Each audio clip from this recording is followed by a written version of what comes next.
Sydney is a place of paradox. For all its beauty, it has a dark history. Warang, also known as Sydney Harbour, was a site of conflict between the Eora people, the Aboriginal people of Sydney, and the British, who had arrived to colonise their land. During that first encounter, an Aboriginal leader named Wallawia Bennelong rose up to become an avant-garde visionary who sought to protect his people and his cultural values, and at the same time open up a dialogue for the future. That dialogue has been the inspiration for my work in the 2012 Biennale of Sydney on Cockatoo Island. With Cockatoo Island having no sort of major kind of Aboriginal sites, I found there wasn't anything I could sort of work with or kind of anchor myself or anchor a work around.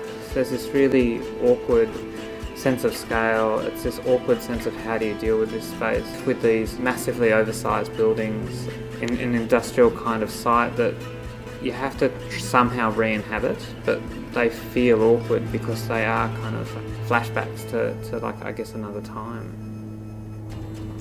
So the idea shifted to bringing in some sort of history and depositing history and remaking history in the site. So we started looking at the actual site of the island and its location, the Parramatta River and within the kind of harbour, to start informing an artwork of some sort. Being an Aboriginal installation artist, I found this space quite challenging. In some ways it's an uncomfortable space. There's histories of colonisation, there's histories of industrialisation, but there's nothing about Aboriginal history. I guess all the kind of native vegetation, all the kind of Indigenous kind of history had been erased through that process of layering those strong colonial presences. So the installations I'm creating are in a way responding to that lack of history. In a way they're about putting back Aboriginal history. Every winter people would feast on oysters, big deposits of shells built up, which are known as middens.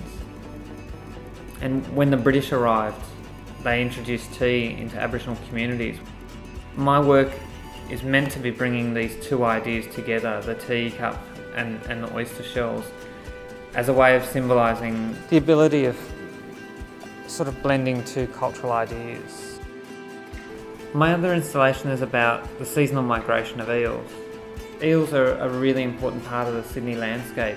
So I guess the notion of bringing art to the island is kind of interesting because it adds this whole new layer on top of the island. So on top of all this kind of colonial and industrialisation, we've kind of got this new sort of layer that sort of reimagines some of those histories, which is really beautiful. People probably don't look at fluoro lights and a pile of rubbish as Aboriginal art.